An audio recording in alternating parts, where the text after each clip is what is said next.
Ich habe nicht einfach zwei Geschlechter in der Antike, sondern zwischen Mann und Frau gibt es alle möglichen Abstufungen. Und sogar Frauen können ihr Niveau erhöhen und männlicher werden. Da in der Antike der eine Teil immer Gesetzgeber ist, der Mann, und die Frau immer Gesetzempfängerin ist, bricht die Frau immer die eigene Ehe und der Mann bricht immer eine fremde Ehe. Und die meisten Gemeinden haben heute auch kein Problem mehr, wenn Frauen kurze Haare haben. Obwohl das auch alles klar im Neuen Testament verboten ist. Was ich auch immer wieder erleben ist, dass man dann sagt, ja, es ist gut, dass du homosexuell bist, A, wenn du es nicht auslebst, und B, die Jugendgruppe darfst du auch nicht leiten. Hallo miteinander, herzlich willkommen zu einer weiteren Folge von Dino und Stego zu speziellen Zeiten. Wir sind da in einem Zoom-Meeting, das heisst, wir sind nicht alle im gleichen Raum, aber wir haben da ein System gefunden, wie wir auch so können, unser Podcast-Format weitermachen, und wir sind natürlich sehr froh darum. Schön, dass ihr wieder einschaltet. Heute mit einem Gast, den wir schon mal hatten, nämlich ist der Gregor Emenegger wieder bei uns, ein Professor von der Uni Freiburg, den ich kenne aus einem CAS-Angebot von der Uni Freiburg, das ich besuche, CAS in Theologie. Und dort hat der Gregor einige Vorträge gehalten und ich habe gedacht, es wäre mal spannend, ihn einzuladen. Wir haben schon mal eine Folge mit ihm gemacht und das wäre jetzt die zweite Folge. Wieso, dass wir die zweite Folge machen, Jan? Kannst du das schnell sagen? Ja, also eben die erste ist über so ein bisschen Antike bis frühe Mittelalter, die Geschichte der Christen gewesen und von der Bibel. Die Geschichte ist ja ein grosses Thema gewesen bei der ersten Episode. Und jetzt ist es so, dass wir ja ein Formular haben, ausfüllen von unseren Zuhörerinnen und Zuhörern, was sie gerne würden hören von uns im 2020. Und etwas, was mehrere Mal im Formular ist aufgekommen und ich auch direkte Nachrichten habe bekommen, ist das Thema Gender oder einfach halt diverse Sachen über Sexualität. Und Gender ist ja im Moment gerade sehr aktuell in den letzten Jahren. Das heisst, ist das eben Gender, Geschlecht, Sex, Sexualität, Mann, Frau oder alles dazwischen. Ja, und da hast du nachher, Gregor, einen wahnsinnig spannenden Vortrag gehalten. Und da ist eben, hast du gesagt, am theologischen Seminar. Das war am TDS in Aarau. Die haben mich regelmässige Wochen zu dem Thema und haben mich dann mal eingeladen, ob ich nicht zu dem Thema, aber zu Thema Gender einen Vortrag halten, genau. Also für mich ist es jetzt ein Highlight in dem Sinn, dass wir endlich mal Kurve nehmen und uns wirklich diesen Themen widmen, die uns eben beauftragt worden sind. Wir wollen ja wirklich auf unsere Community eingehen und freuen uns auch, dass da der Austausch stattfindet. Nach wie vor sind wir natürlich froh um Kommentare und Meinungsverschiedenheiten und alles. Sind wir doch gespannt, wo das heute herführt. Dino und Stego. Wir haben Fragen auf all deine Antworten. Voll, sind wir gespannt. Schön, Gregor, dass du dir Zeit nimmst. Auch in diesen wirbeligen Zeiten. Ich würde auch an dieser Stelle noch sagen, ich hoffe, ihr, die zuhören, die sind gesund und eure Familie und Freunde sind gesund und wünsche euch einfach an dieser Stelle gutes Gelingen in dieser Zeit. Und würde sagen, wir steigen einfach mal kalt in das Thema ein. Gender, Bibel, Theologie.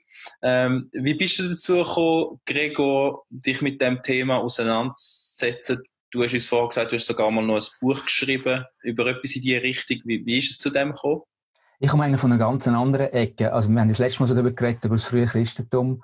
Und das ist eigentlich mein Anfahrtsweg. Ich habe ein Buch geschrieben, das heisst, wie die Jungfrau zum Kind kam, zum Einfluss antiker, medizinischer und naturphilosophischer Theorien auf die Entwicklung des christlichen Dogmas.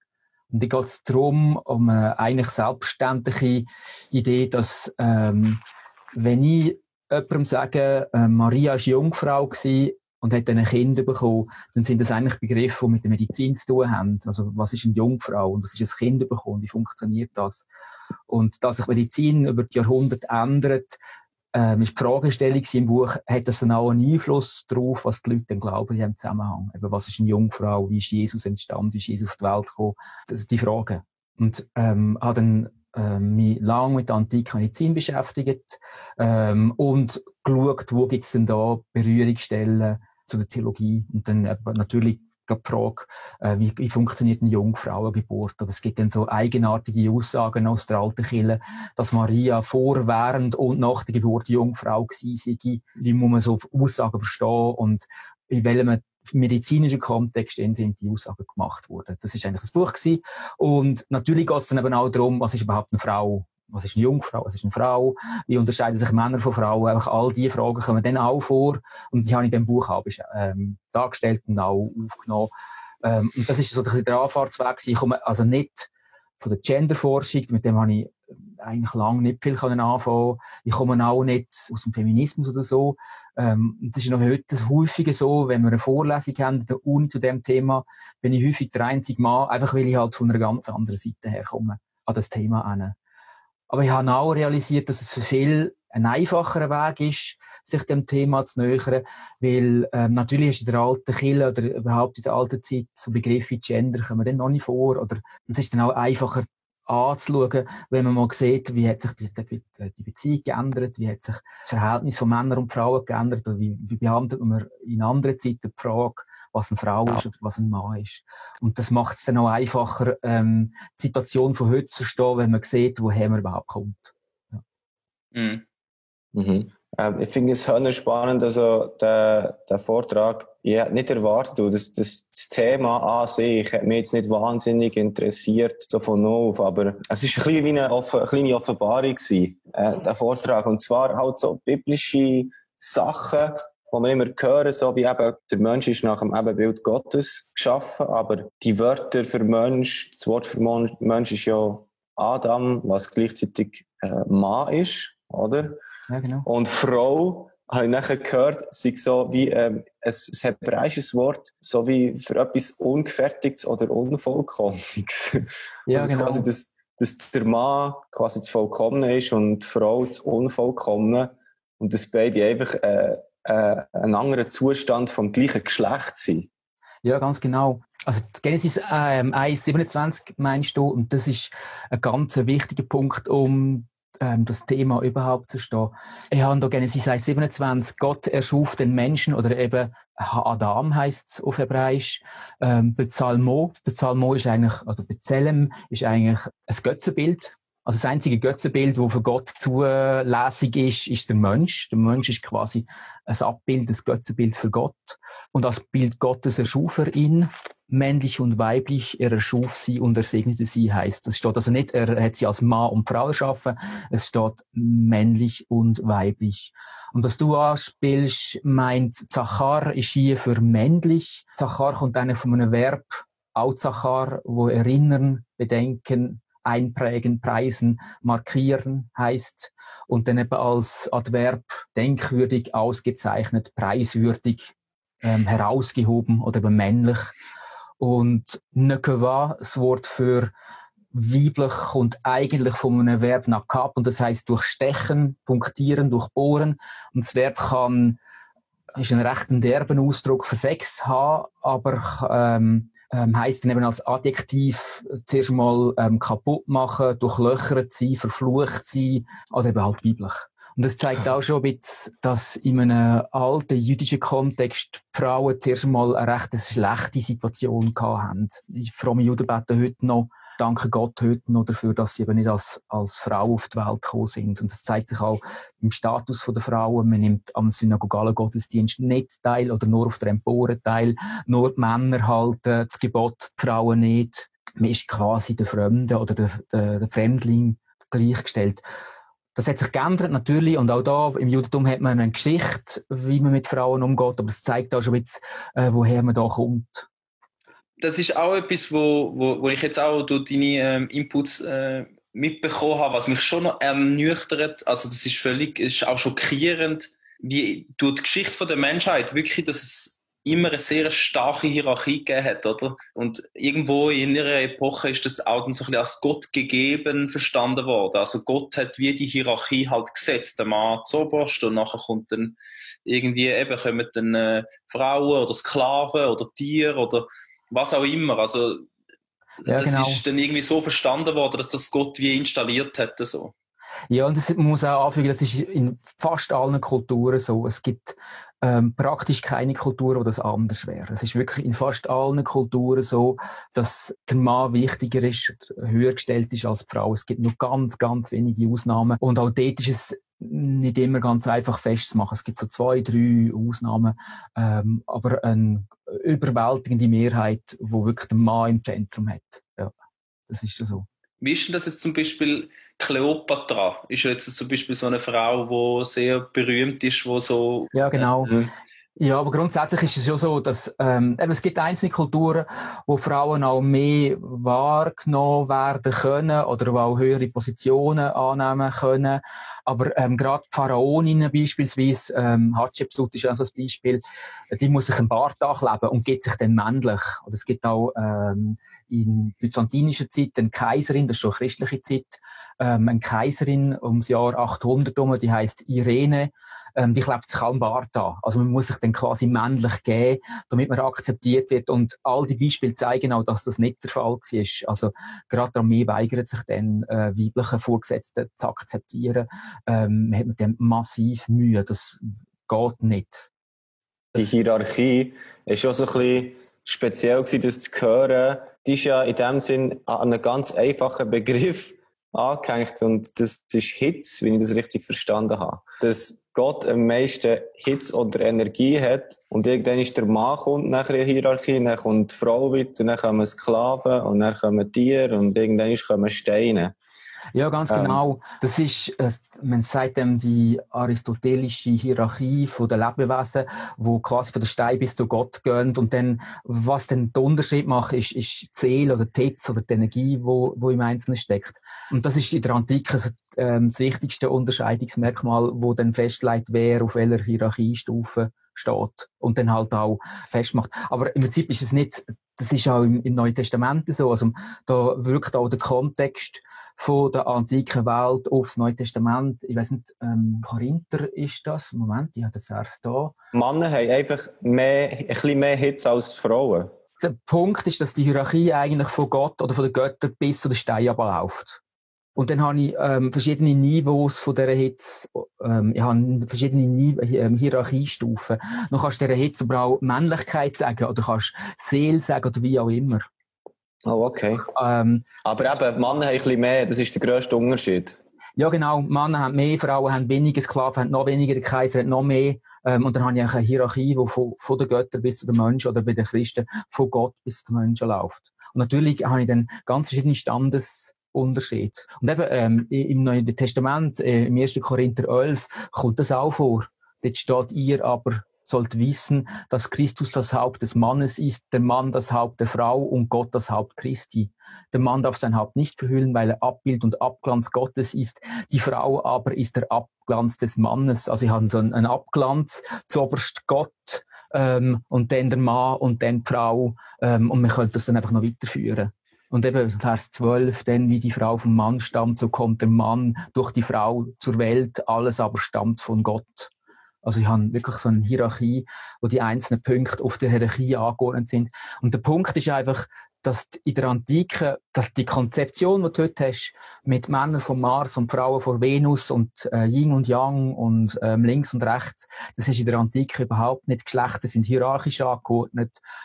Ich habe Männer über die Frauen. Und das funktioniert in der Medizin genau gleich. Also ich habe einfach ein Geschlecht, ich habe eine Hierarchie und nicht links und rechts.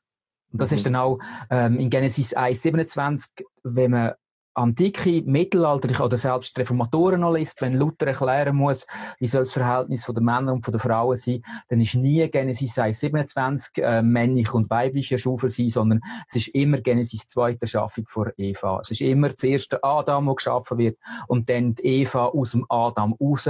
Und darum ist zuerst der Mann und dann ist die Frau. Also dann habe ich Gott, Mann, Frau, so wie im 1. Korinther 11, so wie in Genesis 2, und genauso soll die Gesellschaft aussehen. Also Geschlechter sind hierarchisch angeordnet und nicht links, rechts, Mars, Venus oder wie auch immer man das heute hat. Also ich habe das so verstanden, es gibt einfach Menschen und Frauen sind ein bisschen die schlechteren Menschen und Männer sind ein bisschen die besseren Menschen. Ja, besser und schlechter ist nicht die richtige Kategorie, weil in der Antike oder auch im Mittelalter ist klar, dass ich weiblich bin, männlich bin, dass ich der Kaiser bin oder dass ich ein Tier bin, das ist nicht schlechter oder besser, sondern es braucht die Hierarchie, sonst funktioniert die Gesellschaft nicht. Es braucht Sklaven und es braucht einen Kaiser und es können nicht alle Kaiser sein. Es braucht aber einen und darum Gott setzt die einzelnen Leute halt in die Hierarchie ein und es ist auch Gott, der dafür schaut, dass es etwa gleich viele Frauen wie Männer gibt, einfach weil sonst funktioniert die Gesellschaft nicht. Also es ist nicht besser oder schlechter, sondern Gott setzt halt einfach ein und es ist halt einfach so, Punkt. Aber der Punkt ist, und was ganz wichtig ist, auch um das System zu verstehen, ich bin zuerst auf eine Hierarchiestufe gesetzt und wie mein Körper aussieht, hängt mit der Hierarchiestufe zusammen. Aber ich bin zuerst auf der Hierarchie und mein Körper, den ich habe, ist die Folge davon. Und was sich dann im 18. Jahrhundert ändert, ist, dass ich zuerst einen Körper habe und das Geschlecht ist am Körper gebunden. Also ich lese den Körper und habe dann ein Geschlecht. So machen wir das heute. Man schaut das Baby an und sagt dann, aha, Mann oder Frau. Und in der Antike ist es genau umgekehrt. Dass ich den oder den Körper habe, ist die Folge von der Hierarchie, die ich habe. Mhm. Und das führt auch dazu, dass ich dann die Hierarchiestufen ändern kann. Ein Sklave kann freigelassen werden, es kann jemand Kaiser werden und sogar Frauen können ihr Niveau erhöhen und männlicher werden. Wie männlicher? Ja, genau. Es gibt in der Antike ganze Haufen Frauen, die dann Männerkleider anlegen, die männlich sind, als männlich wahrgenommen werden und dann auch ein männliches Statut haben. Es gibt noch bis ins 16. Jahrhundert Frauen, die die Erlaubnis bekommen oder die als Mann leben. Und das ist kein Problem. Im Gegenteil, das sind dann alle toll. Da hat jemand es geschafft, quasi sich in dieser Hierarchiestufe nach oben zu bringen. Also ich habe ein Beispiel. Ich habe hier eine Konquistadorin. Also nein, ich muss sagen, es ist ein Conquistador. Catalina de Erauso heisst er oder sie, ist ursprünglich in einem Nonnenkloster gewesen, ist dann nach Südamerika gegangen, aus dem Kloster raus, hat dann als Mann, als Conquistador, dort eben Eroberungen gemacht und hat dann vom Papst höchstpersönlich die Erlaubnis bekommen, als Mann zu leben. Aber einfach, die hat sich nach oben geschafft.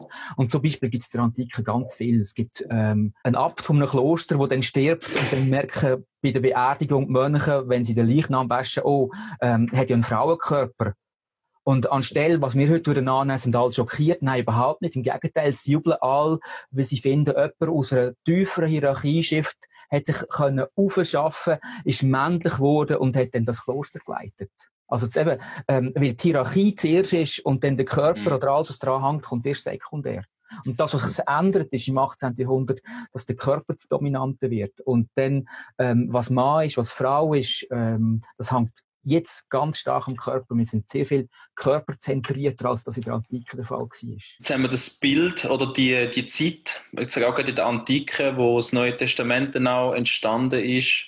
Jesus hat dann gelebt, der Paulus hat seine Texte geschrieben und es ist ja, eben, man kann das irgendwie versuchen, schön zu reden und exegetisch irgendwie zu verdrehen oder machen, aber was einfach offensichtlich ist, in der Bibel finden wir genau das auch wieder, wie du es jetzt vorher eben im Korinther gezeigt hast, der Schöpfungserzählung, oder es gibt ja auch viele Leute, die dann sagen, ja, die Bibel, die haben frauenverachtende oder frauenverachtende Texte oder so.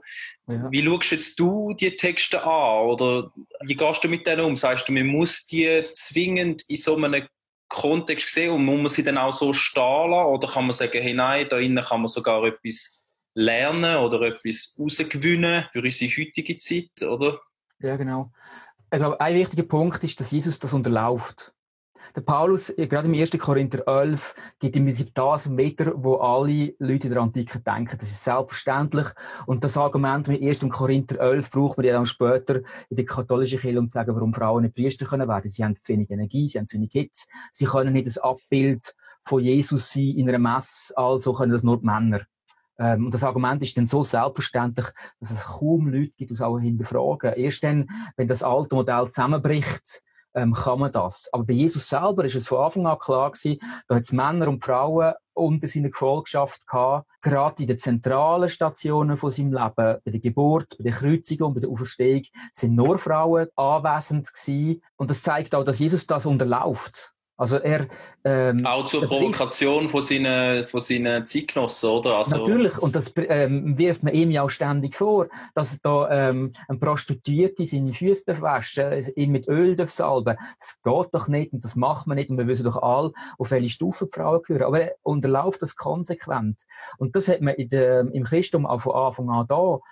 ich habe schon erzählt, im Judentum sind nur Männer, die alle Pflichten und alle Rechte haben, die Frauen nicht. Aber im Islam gehen nur die Männer in die Moschee. Und in den meisten römischen Kult ist es ebenfalls so, dass nur Männer Vollmitglieder sind oder Priester können werden. Es gibt auch dort nur wenige Ausnahmen, wo das anders ist. Aber bei den Christen ist von Anfang an so, die Frauen sind im Gottesdienst anwesend. Aber der Paulus hat schon so ein bisschen Jesus Light gemacht, oder? Also, Jesus hat das konsequent unterlaufen und der Paulus hat nachher gedacht, ja, ich bin ja nicht dabei gewesen und ich kann mir das jetzt auch nicht so ganz erdenken. Ich versuche da ein bisschen einen Mittelweg zu fahren. Oder würdest du sagen, nein, Paulus hat eigentlich die Linie recht gut verstanden? Ja und nein. Natürlich macht Paulus auch Kompromisse an seine Zeit. Also jetzt haben wir auch offen in der Korinth und die Frauen reden genau wie die Männer und dann kommt er mit seiner Hierarchie und sagt, ja, die Frauen sollen schweigen. Aber natürlich, wenn er das der Korinther muss sagen, kann man auch umgekehrt daraus lesen, dass in Korinth Frauen überhaupt nicht geschwiegen haben.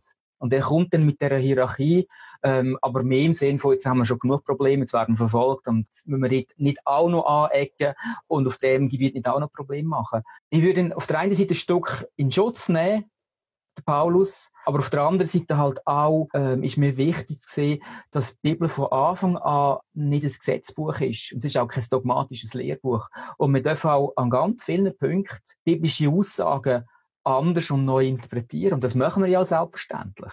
Aber es gibt ja dann schon noch den spannenden Vers, wo der Paulus ja dann doch irgendwie so mal einen Pflock hineinhaut und sagt, jetzt, wo jetzt das alles passiert ist mit Jesus und so, jetzt haben wir weder Mann noch Frau, weder Sklaven noch, weder Römer, Gläubige noch Heid. Jetzt sind wir alle, oder kannst du den schnell richtig rezitieren genau, oder sagen, was er nicht meint? Christus. Und es geht eigentlich im Kontext darum, um die Frage, wer gehört zu Abraham? Also gehört zum Volk Israel? Wer ist Samen Abrahams?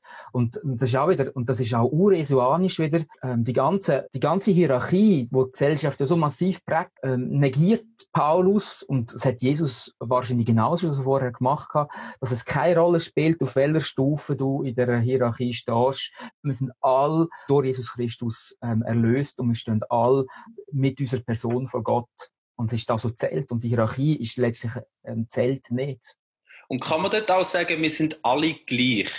Nein, das ist ein ganz heikler Punkt. Es gibt Leute, die das so lesen. Wir sind alle gleich. Und ich glaube, man würde den Vers bei Paulus überstrapazieren, weil natürlich gibt es in Paulus im Denken die Hierarchie, selbstverständlich. Und die braucht es ja auch, sonst gäbe es Chaos. Es braucht eine Gesellschaftsordnung und da können nicht alle gleich sein. Also, ihr hättet jetzt in der Paulus das gesehen. Und man muss es ordnen. Und darum sind die Unterschiede nicht aufgehoben, aber trotzdem sind wir alle erlöst.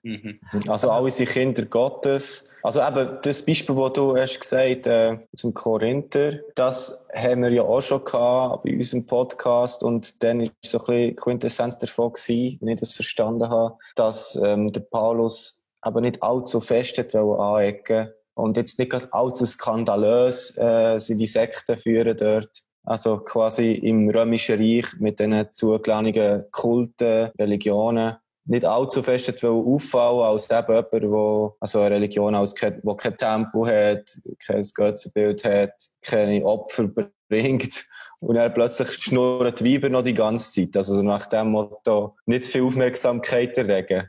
Oder? Ja, ganz genau, das würde ich auch so sehen. Und es ist halt auch, jetzt in dem Kontext, in dem Vers geht es ganz stark um die Frage, wie gehen wir mit dem Judentum um? Und natürlich, wenn ich als Jude beschnitten bin, eine jüdische Mutter habe, dann bin ich automatisch in dem Bund mit Abraham. Und in der ältesten paulinischen Gemeinde ist das ein ganz grosses Thema. Muss ich beschnitten sein, muss ich jüdisch werden, um ganz teilhaftig zu sein an dem Heil? Und Paulus sagt dann eben, Nein, muss nicht. Es spielt keine Rolle, ob du Jude bist oder Griech. Und es spielt auch keine Rolle, ob du Mann bist oder Frau. Aber das Thema ist immer, muss ich jüdisch werden, um befreit zu werden. Und er bringt dann die anderen Klassen auch noch drin und sagt, nein, so wie bei Abraham alle beschnittenen Männer, alle beschnittenen Juden in den Bund gehören, so gehören jetzt alle Leute, die getauft sind, alle, die Christen sind, in den Bund mit Jesus rein. Und dann spielen die Standsunterschiede keine Rolle mehr. Was ich auch interessant finde, ist, da musst du mich auch wieder korrigieren, aber eben, Jesus hat eigentlich eine Ordnung, die aus unserer Sicht jetzt auch recht skandalös ist, wie wir heute so leben, unterwandert, finde ich auch mega etwas Schönes, oder? Also auch zu sehen, irgendwie, dass dass Gott da wie auch gesagt hat, da unterordne ich mich jetzt nicht der Kultur, der jüdischen, sondern da breche ich bewusst etwas auf und mache da so eine Steilvorlage eigentlich so für das Reich Gottes. Und jetzt gleich sind wir in einer Zeit auch, oder kommen aus einer Zeit, oder sind immer noch drinnen, wo eben eine katholische Kirche immer noch gewisse Strukturen hat, wo Frauen völlig vernachlässigt drunter kommen, irgendwo auch tiefer in der Hierarchie sind. Ich sage jetzt mal, in Freikirchen ist auch das Thema, wie viele Frauen sind da in der Leitung oder predigen oder irgendwie scheint es da ein bisschen, wie erklärst du dir das, dass man das wie irgendwie so, sind wir ein bisschen mit der Zeit gegangen und einfach ein bisschen spät, oder? Ja, genau. Es gibt einen ganzen Haufen Probleme, die damit zusammenhängen. Auf der einen Seite natürlich, man braucht eine Ordnung. Ohne Ordnung gibt es Chaos. Und man braucht eine klare Ordnung. Und natürlich während Jahrhunderten ist die alte Hierarchie eine einfache Lösung gewesen. Männer mehr Hitze oder mehr Energie und Frauen weniger. Und darum können nur die Männer wahrhaft Priester werden. Und es ist spannend, noch bis in die 60er Jahre vom 20. Jahrhundert argumentiert die katholische Kirche so. Und das Spannende daran ist, dass man jetzt halt lange Zeit recht sprachlos war, um zu erklären, warum Frauen nicht Priester werden dürfen. Was soll ich denn schon noch sagen? Weil die alte Hierarchie, die während Jahrhunderten selbstverständlich da war und auch jegliche Diskussion im Keim erstickt hat, ist jetzt weggebrochen. Was sage ich denn jetzt? Und jetzt kommen plötzlich ganz andere, neue Erklärungsmuster auf, die auch ein bisschen hingewirkt wirken, wo neue Erklärungen sind, um etwas, wo halt jetzt in Tradition gegangen ist, zu legitimieren. Und häufig sagt man halt einfach nur, es ist schon immer so gewesen, es hat jetzt für 2000 Jahre lang, ist es so gewesen, jetzt müssen wir nicht auch noch Neues einführen, weil Neu ist immer schlecht. Und manchmal habe ich das Gefühl, auch in freikirchlichem Kontext ist das genau das Gleiche. Es ist schon immer so gewesen, das ist Tradition, das ist gut so. Ich habe mich wirklich auch ein paar Mal gefragt, ob Jesus nicht auch eine Frau können sein, so. Ob das nicht noch fast radikaler oder krasser gewesen wäre, so. Weil das aber ist ja schwieriger wahrscheinlich. Oder, ja, natürlich schwieriger, aber das Argument von der katholischen Kirche ist ja, also haben wir letztes Mal im vorletzten Podcast gehört, Jesus ist ein Mann gewesen, seine Jünger sind Männer gewesen, und darum ist das auch jetzt so ein bisschen so bei uns. Aber ja, die Frage so ein bisschen, wie fest männlich ist denn Gott? Ja, also auch das Argument mit Mann ist ein relativ neues Argument. Das kann man auch recht einfach unterlaufen, weil Jesus hat auch Aramäisch gesprochen, nicht einen Bart gehabt. Also dürfen nicht Aramäische Sprechende, nicht Bartträger auch nicht Priester werden. Genau, man kann irgendwie das rauspicken, was man gerade wichtig findet als Eigenschaft. Das zeigt auch, die Dominanz von dem alten Hierarchiedenken mit der Energie ist einsichtig gewesen und ist in sich logisch gewesen, eben, die haben mehr Energie und sind wegen dem automatisch ein besseres Abbild von Gott. Darum auch im antiken Denken ist der Mann und der Mensch das gleiche Wort, weil Frau sowieso, weiblich sie ist eine Art Krankheit, also das ist weniger Energie und ein wahrhafter Mensch ist immer ein Mann. Im Französischen und im Italienischen unterscheidest du auch nicht zwischen als Mensch oder als Mann. Und das ist genau die Folge von dem Hierarchiedenken, das sich da durchsetzt. Aber in dem Moment, dass die Hierarchie wegbricht als Erklärungsmuster, eben, steht man recht sprachlos da, weil man etwas in der Tradition muss legitimieren, wo letztlich ganz, ganz schwer zum Legitimieren ist. Und dann eben, kommt halt auf, ja, nur Männer, die jünger sind, ja, aber sind auch alles Juden gewesen. Und sind also Bartträger gewesen. Und viele von denen sind geheiratet gewesen. Und im Timotheus, das ist glaube Kapitel 3, steht ganz klar, ein Bischof muss geheiratet sein. Und trotzdem sind Bischöfe nicht geheiratet, zumindest bei den Katholiken nicht. Ja. Wenn ich die richtig verstanden habe, hat es aber nachher ein kleines Umdenken gegeben, richtig nicht mehr rein die Hierarchie, sondern dass man sich darauf hat fokussieren, was für eine Funktion einem zuteilt ist und wenn man die Funktion ausführt, ist es natürlich, und wenn man es nicht macht, ist es wieder natürlich, in anderen Worten pervers. Kannst du vielleicht auf das noch schnell eingehen? Wann war das gewesen und um was ist es dort gegangen? Also die Hierarchie spielt während Jahrhunderten eine ganz dominante Rolle und die spielt auch in der Medizin eine ganz dominante Rolle. Also auch eine Erklärung, wie ein Mann oder wie eine Frau entsteht. Aber die einen haben auch mehr Hitze und die anderen weniger Hitze. Aber dann im 16., von dann im 15. Jahrhundert schon an, realisiert man, dass die antike Medizin nicht funktioniert, dass es an ganz vielen Orten Probleme gibt. Man fängt auch an, also die Hierarchie hat nicht nur Medizin geprägt, auch die ganze Astronomie, die ganze Weltdarstellung ist ganz stark von der Hierarchie geprägt gewesen. Und dann bricht das nach und nach weg. Und was dann im 16., im 17. Jahrhundert aufkommt, ist, dass man, wenn man realisiert, eine Frau ist nicht einfach nur ein Mann mit weniger Hitze, sondern die unterscheiden sich. Und das ist zuerst mal an den Geschlechtsorganen festgemacht worden und dann geht es immer weiter, bis man dann darauf kommt, ja, Männer und Frauen unterscheiden sich bis in die genetischen Zellen hinein. Also, aber was das Neue ist, dass man plötzlich Eigenschaften auf den Leib schreibt. Also mein Körper sagt aus, wer ich bin, was für ein Geschlecht ich habe. Und das gilt aber nicht nur für das Geschlecht, das gilt zum Beispiel auch, ob ich Sklave bin oder nicht. Also zur gleichen Zeit, wo man anfängt, anhand vom Körper zwischen Männern und Frauen unterscheiden und nicht mehr aufgrund von der Hierarchie, fängt man dann auch an zu realisieren, oder fängt man dann auch an zu behaupten, Leute mit einer schwarzen Hautfarbe haben automatisch wegen dem weniger Intelligenz und sind zum Sklavensein berufen, genauso wie die Frauen dazu berufen sind, Kinder zu bekommen. Also man tut die hierarchische Stellung am Körper festmachen und aus dem Körper rauslesen, wo du hingehörst. Das ist in der Antike zum Beispiel überhaupt nicht so. Antike Sklaverei funktioniert recht anders. Du bist zwar irgendwo gefangen genommen worden, bist Sklave, aber nach ein paar Jahren wirst du freigenommen und bist noch ein Mitglied in dieser Familie, wo dich vorher besessen hat. Also du gehörst nachher zu dieser Familie, bist Teil von dieser Familie. Die antike Sklaverei ist ein gewaltiges Integrationsprojekt. Mhm. Wenn ich heute eine portugiesische oder eine polnische Putzfrau habe, nach 3 Jahren wird die aus ihrem Dienst entlassen und die gehört dann zu meiner Familie. Die heisst dann Emmenegger, kommt mein Name über und gehört zu unserer Familie. Und ist nur das dann aber auch Schweizerin. Und das funktioniert in Rom so. Aber im 16. Jahrhundert fängt man plötzlich an, aus dem Leib raus Eigenschaften rauszulesen und dann eben auch mit der Hautfarbe. In der Antike gibt es keine Diskriminierung aufgrund von der Hautfarbe. Aber im 16. Jahrhundert fängt man an zu sagen, ja, schwarze Hautfarbe heisst automatisch niedergestellt. Und dann habe ich plötzlich eine Hierarchiestufe, wo untergeordnet ist, die Sklaverei, also die Sklaven, die haben eine schwarze Hautfarbe, die sind Sklaven, die bleiben ihr Leben lang Sklaven, die haben auch keine Möglichkeit mehr rauszuschaffen. In der Antike gibt es eine ganze Reihe Kaiser, die Sklaven sind, oder zumindest Kind von Sklaven sind, die dann aber Kaiser werden, die sich in der Hierarchie aufschaffen können. Und das ist kein Problem.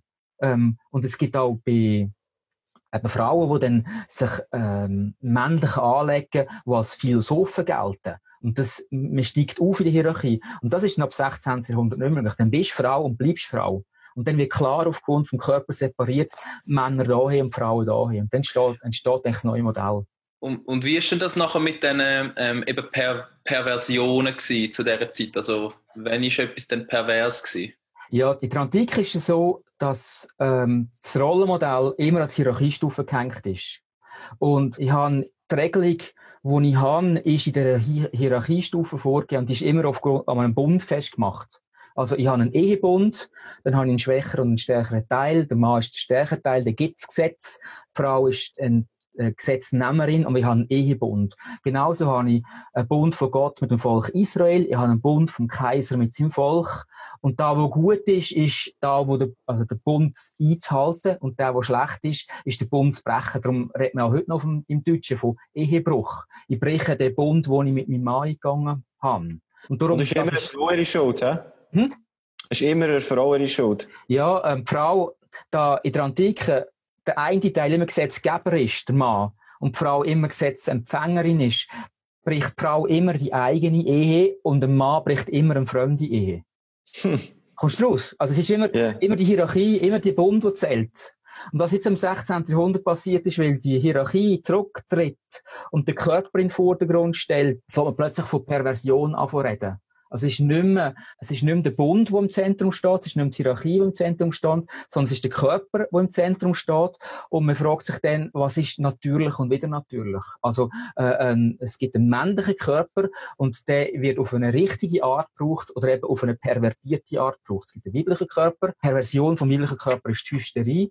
Dann gibt es einen kindlichen Körper. Perversion vom kindlichen Körper ist Masturbation. Also ich habe einen ganzen Haufen so Ebenen, wo ich meinen Körper wieder natürlich brauchen kann. Das gibt es in der Antike nicht. Und bei den Männern wäre es dann eben die Homosexualität gewesen? Bei Männern ist die Homosexualität so, genau. Ja. Nachdem auch bis heute, ich mag mich noch erinnern, als ich Kind war, hat es in unserem Nachbarhaus 2 alte Frauen gehabt. Die eine hat Fräulein Elsa geheißen, die andere heisst, mag ich nicht mehr erinnern. Die haben zusammen gewohnt, die haben das Leben zusammen verbracht. Da hat sich niemand böse Gedanken gemacht. Ob jetzt die, das hätte man sich, ich glaube, nicht einmal vorstellen können. Aber wenn zwei Männer zusammenleben würden, dann ist es ein grosses Geschwafel gewesen. Also die männliche Homosexualität ist ein riesen Thema gewesen, ist ganz pfui und ganz schlimm gewesen. Aber bei den Frauen ist nie ein Problem gewesen. Aber Perversion bei den Männern ist die Homosexualität, bei den Frauen ist die Hysterie. Und wie hat sich das nachher vom 16. Jahrhundert auch ein bisschen bis in die heutige Zeit entwickelt? Ja, die alten Perversionsformen ändern sich ein bisschen, aber nach wie vor ist es so, dass man heute den Körper liest. Also es ist der Körper, der im Zentrum steht, der dann Aussagen macht, ob jetzt männlich, weiblich, homosexuell oder was auch immer bin. Man liest den Körper. Es ist nicht mehr so wie in der Antike, wo man die Hierarchie zuerst liest. Es hat gravierende Auswirkungen, eben auch, dass man heute diskutiert, wie viele Gruppen es da gibt. Wer kann ich, also gibt es jetzt neben Männern und Frauen auch noch Gruppen homosexuell oder gibt es eine Gruppe, die zwischen reingeht, ist letztlich genau das. Man versucht, die Natur zu lesen und dann Kategorien zu machen. Und stimmt es, dass im 17., 18. Jahrhundert auch noch mehr ist aufgekommen, dass man Mann und Frau verschiedene Berufe zuteilt hat? Oder Aufgaben, dass das immer wichtiger ist geworden? In der Antike habe ich die verschiedenen Niveaustufen mit verschiedenen Leuten, die auf diesem Niveau sind. Und dann habe ich irgendwo eine Bauernstufe. Die sind relativ weit unten. Und der Bauer unterscheidet sich von der Bäuerin kaum. Genauso wie sich der Bürger von einer Bürgerin lang nicht gross unterschieden hat. Aber im 16. Jahrhundert kommt es plötzlich zu einer Diversifizierung. Und dann habe ich plötzlich den Bürger, der rausgeht und Geschäft führt und als Handwerker irgendetwas tätig ist und seine Frau eine ganz andere Lebensaufgabe hat, einen ganz anderen Kontext hat. Und dann wird es männlich und weiblich nochmal ganz anders und nochmal neu akzentuiert. Also und nachher kommt es eben dazu, dass man sagt, dass sie Berufe für Männer, dass sie Berufe für Frauen. Ganz genau. Und es ist am Mann, rauszugehen und in der Welt zu sein und die Frau daheim muss schauen. Aber im Mittelalter und gerade im Bauernstand bis heute ist es, also während Jahrhunderts klar gewesen, da im Herdöpfelernten haben alle nicht geholfen und sind alle draussen gewesen. Aber erst dann, wenn ich eine bürgerliche Gesellschaft habe, wo die Leute eher in grösseren Gemeinden, in Städten zusammenwohnen, ist es aber auch erst möglich, dass die Frauen dann daheim bleiben und die Männer gehen arbeiten, auf jeden Fall. Aber jetzt, was mir noch wundern, Definitionen haben sich ja fast wie ein bisschen gewandelt von Mann und Frau. Nicht nur, wie man sie anschaut, sondern was man jetzt als Mann und was als Frau anschaut. Irgendwann ist man ja auch ein bisschen näher an die Biologie gekommen, oder? Dass man hat geschaut, was sind die biologischen Unterschiede zwischen dem, was wir Mann und Frau nennen. Ja, genau. Also ich habe schon gesagt, in der Antike ist die Hierarchie wichtig und dann unterscheiden sich Männer von Frauen nicht grundsätzlich. Beide haben den gleichen Körper, aber die einen mehr Hitze und die anderen weniger. Und warum es dann zu unterschiedlichen Körpern kommt, ist eine komplizierte Geschichte. Das habe ich damals im Vortrag noch erklärt, aber es ist letztlich genau der gleiche Körper. Und im 16. Jahrhundert fängt man an zu realisieren, dass das nicht mehr funktioniert. Also es ist nicht einfach analog und gleich, sondern es sind wirklich unterschiedliche Körper. Das macht man zuerst nur bei den Geschlechtsmerkmalen fest, aber dann wandert es immer weiter. Und man nimmt dann auch immer die biologischen und die medizinischen und die physiologischen Theorien von der Zeit auf. Dann gibt's im 17. Jahrhundert entdeckt man den Wasserstoff und den Sauerstoff als Element und sagt dann, ja, die Männer haben ihren Wasserstoffkörper und die Frauen haben eher zu viel Sauerstoff drin. So Zeugs, wo dann das immer darauf hineinfließt. Oder kommt die Evolutionstheorie auf und dann haben automatisch Männer sind später entstanden, die Frauen gibt es schon länger, also ist Mann eine höhere Entwicklung und die Frauen sind auf der evolutionären Stufe ein bisschen zurückgeblieben. Man nimmt einfach immer Naturwissenschaft von dieser Zeit und interpretiert die auf gesellschaftliche Realitäten. Das passiert nicht nur in der Antike, so das machen wir eigentlich bis heute. Und das ist, glaube ich, auch etwas, wo man unbedingt auch muss aufpassen. Man tut mit medizinischen, mit biologischen Thesen gesellschaftliche Realitäten sanktionieren, fundieren und verstößt gegen andere. Und das ist, glaube ich, ein ganz wichtiger Punkt, das auch zu sehen. Was geht dir jetzt da gerade durch den Kopf als Beispiel? Gerade wenn es um die Frage geht, was ist homosexuell beispielsweise, kommt das ganz stark, wo man dann halt eben auch die ganzen Theorien durchklopft. Ist es genetisch? Ist es somatisch? Ist es psychisch?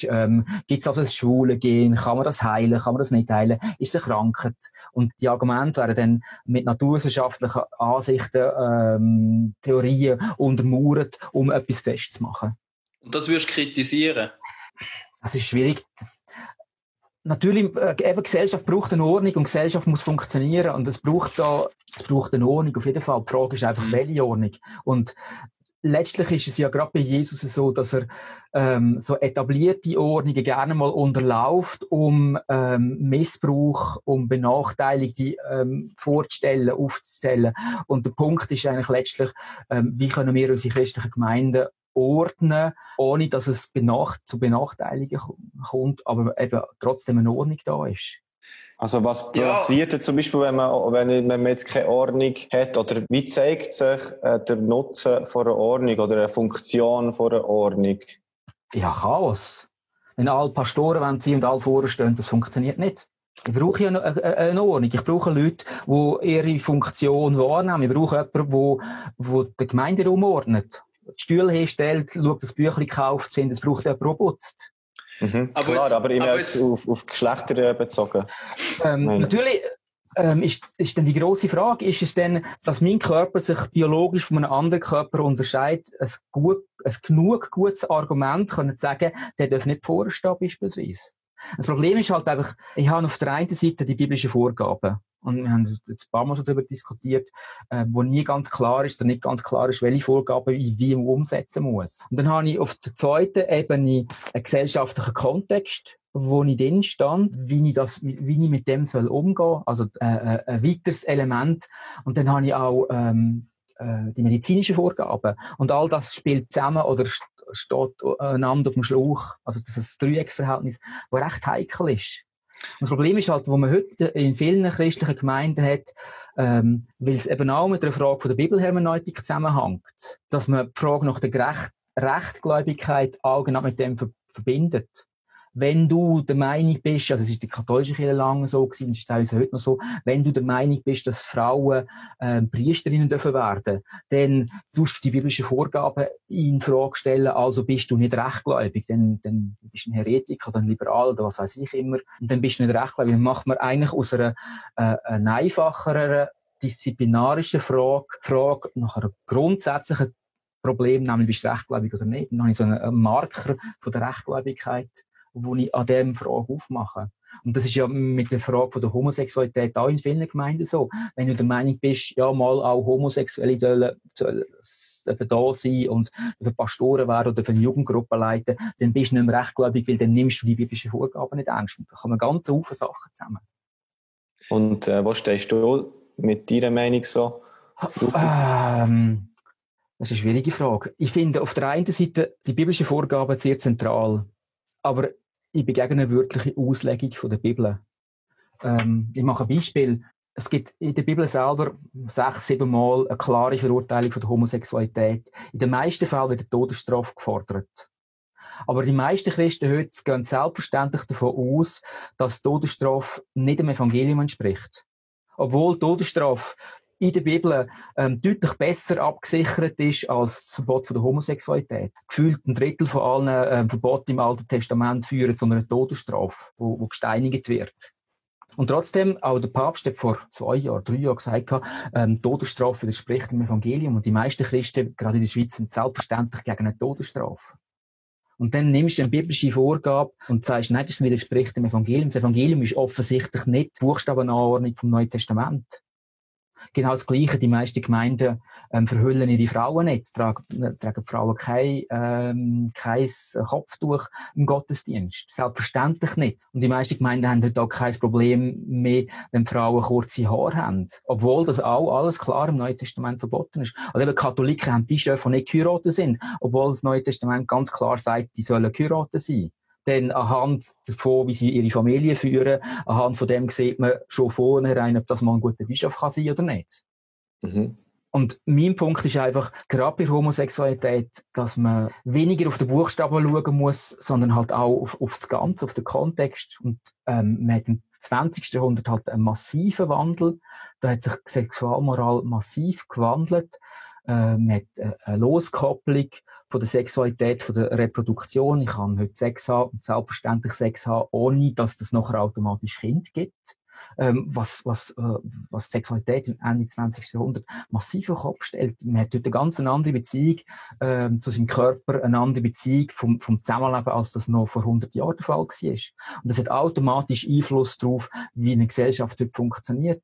Und da muss der alte Kirche lernen, ist, dass man genau darauf eingegangen ist. Also, dass man auch eben die Möglichkeit gibt, dass ein Sklave eine Gemeinde kann leiten, wenn er das gut kann. Warum auch nicht? Und das ist ja auch während Jahrhunderten dann auch so gehandhabt worden. Man hat ja auch dann auch im 18. Jahrhundert Sklaverei können abschaffen mit dem Argument, das entspricht dem Evangelium. Obwohl die Bibel doch eigentlich an ganz vielen Orten klar sagt, Sklaven gibt's. Mhm. Also das Evangelium ist nicht einfach nur die geschriebenen Wörter vom Neuen Testament. Ich glaube, da hat es schon einen Wandel gegeben, oder? Dass man ich glaube, mir kommt aus einer Zeit eben, wo die Ordnung geherrscht hat, oder wo man sich eine Ordnung versucht hat zu machen, im Sinne von, bei uns funktioniert es so, oder Gott will, dass es so funktioniert, oder? Und ich bin auch in meinem Leben mit Situationen von Menschen konfrontiert worden, Menschen, die sich zum Beispiel im falschen Körper fühlen, also die eine Frau sind, aber eigentlich sich als Mann fühlen oder auch gerne einen männlichen Körper hätten.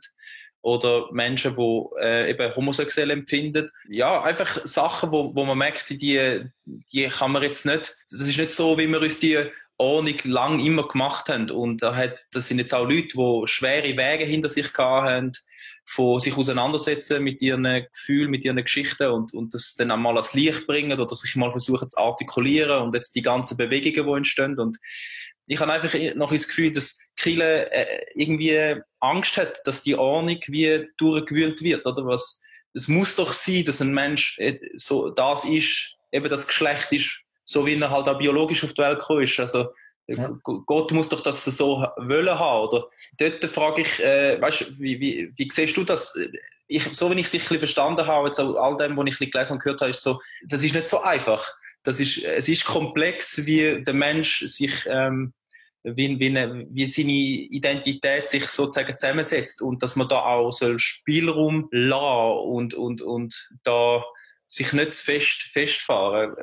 Ja, genau. Sage ich das richtig?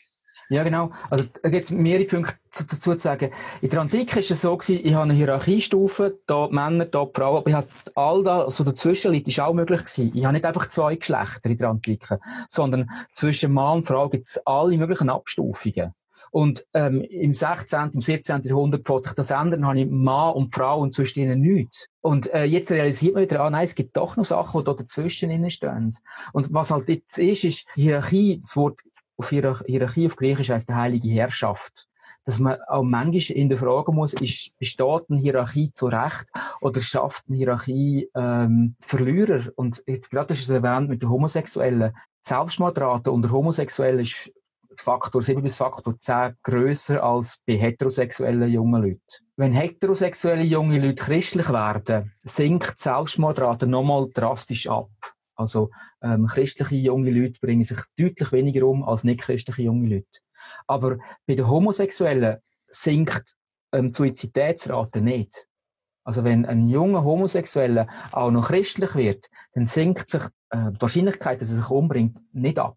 Das heisst auch, der Druck auf Homosexuelle in unserer christlichen Gemeinde ist nach wie vor massiv da und so stark da, dass der Faktor Religiosität sich nicht positiv auf die Zahl auswirkt. Im Gegenteil, da wo die Religiosität der Prozentsatz vermindert wird, durch das weggemacht, dass ich in eine traditionelle Struktur hineinkomme, wo Homosexualität wieder noch deutlich mehr geächtet wird, als das sonst in der Gesellschaft der Fall ist. Und ich finde, da müsste manche Kirchengemeinde, und auch gerade meine Kirche, die katholische Kirche, müsste da Buße tun, um auf die Knie gehen und bei vielen Homosexuellen sich entschuldigen für all das schlimme Zeugs, was da gemacht worden ist. Ich denke auch an die ganzen Konversionstherapien, die man lange Zeit gemacht hat, wo man Leute versucht hat, ihre Homosexualität abzutherapieren. Viele von diesen Institutionen, die das gemacht haben, während Jahrzehnte gemacht haben sich in den letzten Jahren aufgelöst. Einerseits, weil es nicht funktioniert. Man kann jemandem eine sexuelle Orientierung nicht aborientieren. Und das Zweite, weil jetzt kann ich es nicht einmal sagen, die Selbstmordrate extrem steigt, wenn man Leuten sagt, so wie du lebst, so wie du empfindest, ist schlecht. Man zerstört den Leuten ihre Identität und ihre Wahrnehmung. Und ich finde auch gerechtfertigt, dass das in der Schweiz de facto unter Strafe steht. Einfach weil die Auswirkungen katastrophal sind. Und jetzt hat es doch, ich würde gerne auf das eingehen, es hat jetzt im Rahmen von der Ehe für alle recht viele Diskussionen diesbezüglich gegeben und dann hat sich ein Schweizer Freikirchlerrecht dazu geäussert. Und sein Vater ist homosexuell und die haben dann nachher in der NZZ ein Interview gegeben miteinander, wo sie so ein bisschen auf die Fragen vom Reporter eingegangen sind. Und dann war es spannend gewesen, und das habe ich das Gefühl, das Denken ist jetzt bei Freikirchlern langsam angekommen, aus verschiedenen Gründen, dass man zwar homosexuell empfindet, aber dass man es nicht ausleben soll, eben weil das dann schlussendlich gleich nicht so gut ist. Und das ist dann auch die Meinung eben von der Person, die sich da geäussert hat. Und der Vater hat dann gesagt, wenn ich meine Homosexualität nicht ausleben kann, mein Sexualverlangen, mein Sexualtrieb, dann kann ich auch nicht leben, weil das ist für mich wie auch ein bisschen ein Lebensinstinkt. Oder das heisst, es ist für mich irgendwie ein Ausdruck von Leben, das können ausleben. Und wenn ich das unterdrücke, dann unterdrücke ich auch Leben. Was sagst du zu dem? Ja, das sind auch wieder ganz verschiedene Faktoren, die drin sind. Auf der einen Seite, natürlich, ist meine eigene Freiheit durch die Freiheit der anderen begrenzt. Also das heisst, ich bin heterosexuell und bin geheiratet. Und ich kann nicht mit jeder Frau in die Kiste steigen, einfach, ich bin geheiratet. Es gibt da natürliche Grenzen.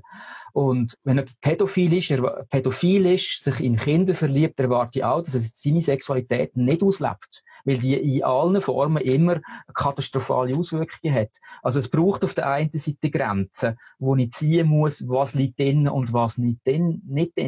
Und die Frage bei den Homosexuellen ist, welche Grenzen ziehe ich da? Und ich habe in meiner Bekanntschaft eine ganze Reihe von Homosexuellen, die eine vorbildliche Paarbeziehung leben, ihre Sexualität in dieser Beziehung leben. Warum soll das nicht möglich sein?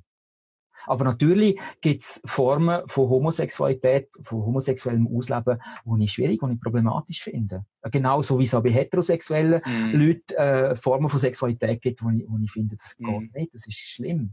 Und ich finde, da, wo die Kirche nicht macht, wo die Kirche unbedingt machen sollte, ist einen positiven Weg aufzeigen, wie kann ich als homosexuell empfindender Mann in der Gemeinde dabei sein, in welchem Rahmen ist welche Form von Sexualität möglich, was erwarte ich da, welche Grenzen gebe ich vor, und da, wo jetzt läuft, ist teilweise schlimm, es gibt kaum positive Rollenbilder, es sei denn, du gehst ins Kloster und unterdrückst deine Sexualität ganz, das kann es ja nicht sein.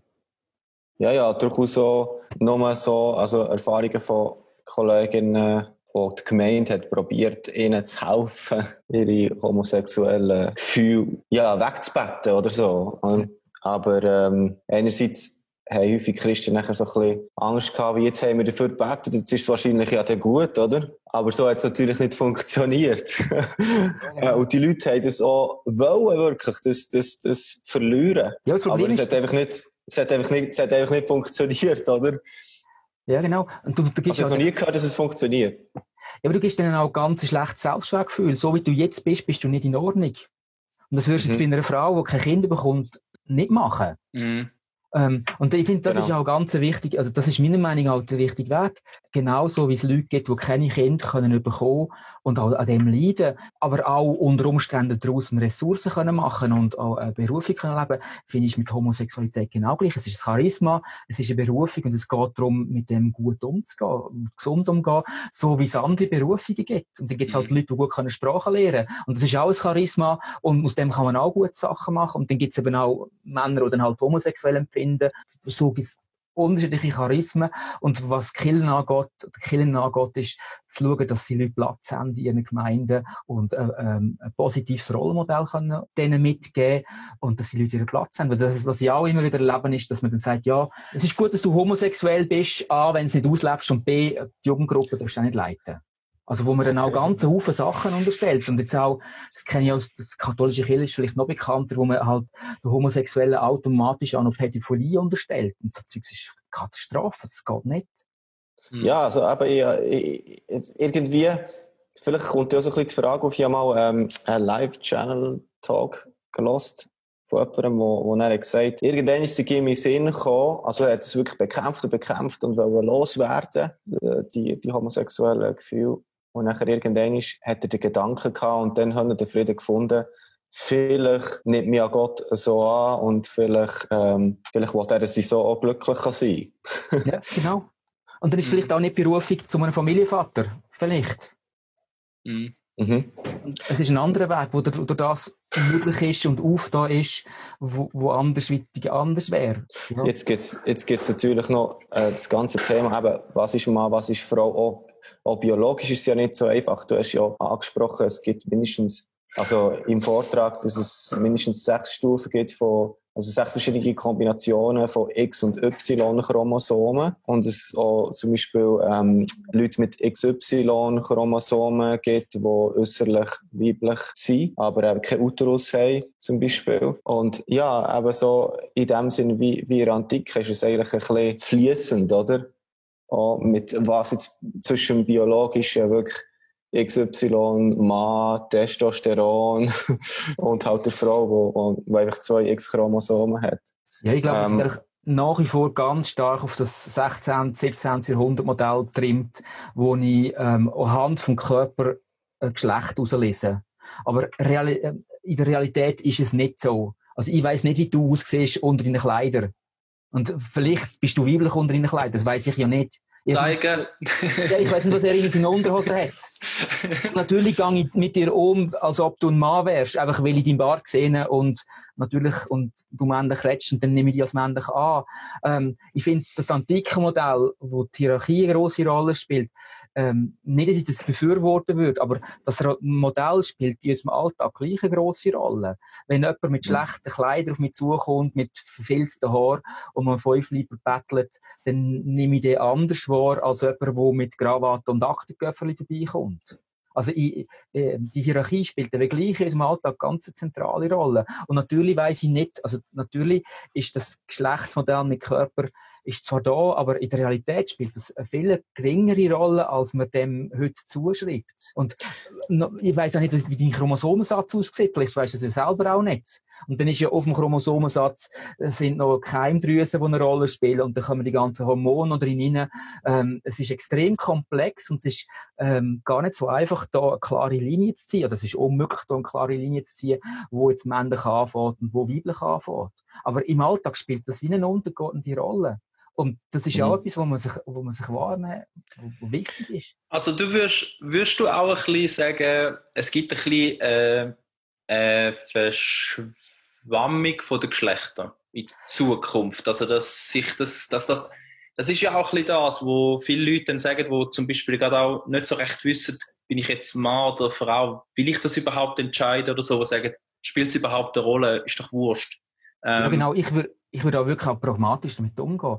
Und gerade für uns Christen, und auch da ist wieder Jesus ein grosses Vorbild von mir, natürlich, es geht nicht darum, was für einen Körper jemand hat, auch wie ich dem begegne. Letztlich geht es darum, wir sind alles, das sagt der Paulus, wir stehen alle vor Gott. Und es ist da, wo für mich zählt. Und es ist da die Beziehung zu Gott, wo mich ausmacht. Und egal was für einen Körper und egal was für eine Stellung in der Hierarchie ich habe, wir sind alle eins vor Gott, wir stehen alle vor Gott, und das ist da, wo ich meine Identität daraus ziehe. Und nicht aus der Hierarchie und nicht aus dem Körper, sondern auf meiner Stellung vor Gott. Und ich glaube, das sollten wir uns Christen viel dicker hinter die Ohren schreiben, als ein ganz wichtiger Grundsatz, wie wir mit anderen und mit uns selber umgehen. Jetzt haben wir noch gar nicht von Transgender zum Beispiel geredet, aber es gibt jetzt, glaube ich, jetzt auch in der heutigen Zeit eben so viele Fragen, die da sind und aufkommen, auch in ihrer Gesellschaftsordnung oder halt auch, wie es dann vor dem Gesetz aussieht.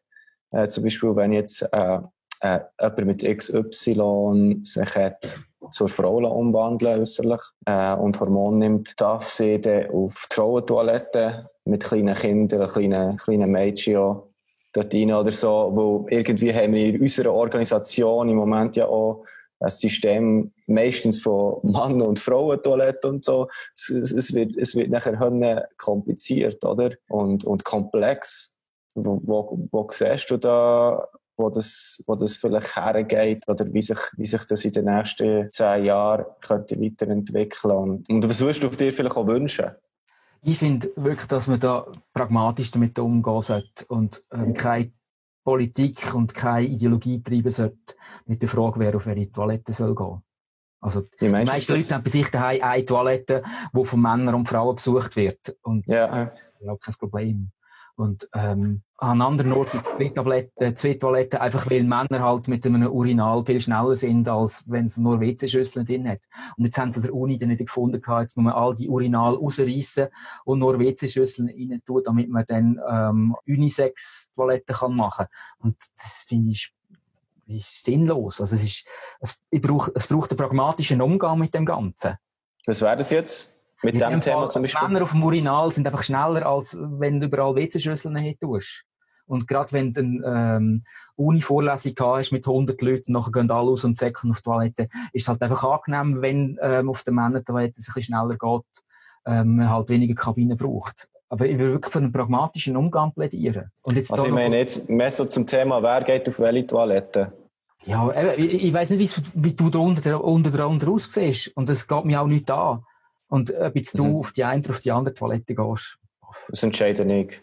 Ja, das entscheidet natürlich die Person selber. Und da gehen Ideologien betreiben. Du hast zwar einen Bart, aber weil du, was weiss ich, muss eine bärtige Jungfrau dann auf Männer- auf Frau-Tabletten. Ich finde so Fragen finde ich absurd und sie machen ja im Alltag auch keinen Sinn. Also findest du sie gar nicht so alltagsrelevant, sich die Fragen zu stellen? Ich finde ja genau an dem Punkt finde ich wirklich nicht. Okay. Ich finde es dann auch eine Aufgabe für Kirchen, eine viel wichtige Aufgabe für Kirchen ist eben die ganze Ehefrage. Was erwarten wir von einem Paar, das eine Ehe will eingehen? Also die Frage nach Ehe für alle finde ich nicht so einfach. Also auch gerade, wenn dann gerade noch die ganze Familienfrage noch damit zusammenhängt. Was erwarte ich denn von einem homosexuellen Paar beispielsweise? Was erwarte ich von einem heterosexuellen Paar? Ich kenne Kirchen, die darüber diskutieren, 2 Formen von Ehe einzuführen. Eine Form für die Leute, die offen sind für Kinder und eine Form für die Leute, die nicht offen sind für Kinder beispielsweise. Auch zu sehen, dass es da unterschiedliche Formen gibt, mit unterschiedlichen Erwartungen an diese Paar. Dass man dem auch Rechnung trägt. Ich finde, dass man das pragmatisch, aber nicht vorschnell entscheiden kann und soll. Also findest du das eine gute Idee, dass es so Diskussionen gibt für verschiedene Ehemodelle? Oder? Ich finde das eigentlich gut, weil ich finde nach wie vor, es braucht eine Ordnung. Und natürlich hat sich die Gesellschaft gewandelt, haben sich die Leute gewandelt, die Ordnung wandelt sich, aber eine Ordnung braucht man trotzdem. Also es gibt mehr Sinn, verschiedene Ehebünde zu gehen, als klar zu definieren wegen Toiletten. Ja, ganz genau. Und ich finde, zum Beispiel die Frage, was erwarte ich von einem homosexuellen Paar? Wie soll die Struktur aussehen? Machen wir dann zum Beispiel eine Freundschaftsweihe? Das ist etwas, was es in der alten Kirche zum Beispiel gegeben hat, dass man eine Freundschaft weihen lassen hat und dann zusammengelebt hat mit bestimmten Rechten und Pflichten. Aber das ist dann nicht eine Ehe. Ob das ein Modell wäre beispielsweise. Dann kann so eine Freundschaftsweihe dann auch Kinder adoptieren. Beispielsweise ist der alte Kirche so. Also da hängen ein Haufen Fragen mit zusammen, wo es nicht darum geht, das vorschnell jetzt einfach wegzugehen, sondern wo es wirklich darum geht, wie sieht denn eine christliche homosexuelle Beziehung aus? Was liegt drin und was liegt nicht drin? Und wie viel Treue, finde ich, ist ein ganz wichtiger Punkt. Oder auch, dass der Bund freiwillig eingegangen wird von beiden zu gleichen Teil, finde ich auch ein ganz wichtiger Punkt. Das sind jetzt Sachen, wo du dir noch mehr hoffst dabei. Und ich mir finde, dass es der christlichen Kirche gut anstehen würde, über so Sachen nachzudenken. Und das dann auch eben auch anzubieten. Was erwarte ich von einem homosexuellen jungen Mann, der in der Gemeinde mitmacht? Was geht nicht? Genauso wie das auch von einem heterosexuellen jungen Mann oder jungen Frau erwartet. Oder auch festmachen. Was liegt drin, was liegt drin? Liegt nicht drin. Und was, hast du noch so einen Gedanken, weißt, also ich versuche mir das jetzt vorzustellen, weißt, ein homosexueller Mann in einer Kirche, was würde denn jetzt aus deiner Sicht nicht gehen? Oder was wäre so ein bisschen eine Grenzüberschreitung? Ich finde zum Beispiel, das, was nicht geht, ist, den Leute unterstellen, sind automatisch Pädophile und dürfen nicht Jugendgruppen leiten, beispielsweise. Ich habe jetzt mehr gemeint, du hast Erwartungen an Homosexuelle. Natürlich, es ist ja immer beidseitig. Die andere Seite ist ja auch, dass so ein Kirchengemeinde Wege auftun müssen. Aber genauso wie ich von einem heterosexuellen Mann erwarte, dass er nicht Frauen bedrängt, würde ich auch von einem homosexuellen Mann erwarten, dass er nicht andere Männer bedrängt, beispielsweise. Ja. Also es gibt ja ein ganzes Set an kulturellen Vorgaben, die ich für beide Seiten dann machen würde. Hey, ich muss jetzt mal an dieser Stelle sagen, ich finde das jetzt gerade unglaublich spannend, was wir die letzten Dreiviertelstunde besprochen haben. Ich bin jetzt gerade recht begeistert. So krass viel, gell? Ja, also... Wir sind von einem Thema zum anderen und ich habe viel gelernt. Also. Ja, also ich muss jetzt wirklich auch dir sagen, du hast jetzt wirklich super Fragen gestellt. Ich bin voll am Mitfiebern gewesen. Ich finde, Gregor, du hast jetzt wirklich aus dem Vollen schöpfen. Ich finde, wir haben sehr viele Themen können anschneiden, aber irgendwie habe ich das Gefühl, wir sind auch bei allem recht in die Tiefe gekommen. Ich bin gerade recht begeistert. Ja, frag mich. Ja, haben wir das noch geschafft, hä? Viel zum Diskutieren. Classic. Ja, und eben, ich finde es spannend auch, dir zuzuhören, ein bisschen zu sehen, wie du das Ganze auch angehst. Und ich finde das jetzt wirklich ganz interessant, dass der Blick in die Geschichte, und ich nehme auch an, das ist das, was dich begeistert, oder der Blick in die Geschichte, wo einem ja für die Gegenwart irgendwie auch ein bisschen das kann sich irgendwie ein bisschen einbetten, oder? Man hat immer das Gefühl, die Vergangenheit ist immer gleich gewesen, und jetzt eskaliert es gerade total, weil Leute sich auflehnen gegen die schon immer vorherrschenden Ordnungen, oder? Und dabei, es ist einfach mal so gewesen, und dann ist es wieder ein bisschen so gewesen, und jetzt ist es wieder ein bisschen so, und ja, und wir haben wieder eine Zeit vor uns, wo andere Herausforderungen bringt, wo neue Themen bringt, wo wir auch, weil wir aus der Geschichte gelernt haben, das gar nicht mehr gleich behandeln, wie es Vorfahren von uns gemacht haben, weil wir Sachen gelernt haben, wie Sachen passiert sind. Und ich finde das mega interessant und spannend. Ja, danke. Oh, genau. Ja, merci vielmals, Gregor. Ja, danke. Danke für die Fragen, danke für die Zeit, die ihr genommen habt. Danke fürs Zuhören. Ja, ebenfalls. Gerne. Ich kann eigentlich nicht in den Schluss einläuten, aber ich habe gedacht, ja, also ich denke, es passt jetzt irgendwie zum Abrunden, oder? Ausser du hast noch etwas, Jan, was dir auf dem Herz brennt. Nein, ich finde, es hat gerade super gepasst. Ich hätte auch gerade nicht mehr gewusst, wir haben schon so viel behandelt und es ist ehrlich so informativ kompakt gewesen und richtig spannend. Kommentiert fleissig, liebe Zuhörerinnen und Zuhörer und alle zwischendrin, was euch gerade so durch den Kopf ist gegangen, was euch vielleicht gereizt hat, was ihr cool gefunden und was euch eher sträubt vielleicht, und wir sind einfach völlig interessiert an euren Gedanken, und man kann uns natürlich nach wie vor spenden, wenn man will, und wir nachher auf Kollekte klicken auf christkind.li. Übrigens, meistens wird auch auf christkind.li kommentiert. Ja, wir gehen weiterhin auf Mission, eure Themen, die euch interessieren, abzuarbeiten. Yes, macht's gut. Danke, Gregor. Gute Zeit, bleib gesund, gell? Danke gleichfalls, ihr auch. Danke fürs Zuhören. Tschüss zusammen. Ciao. Dino und Stego. Wir haben Fragen auf all deine Antworten.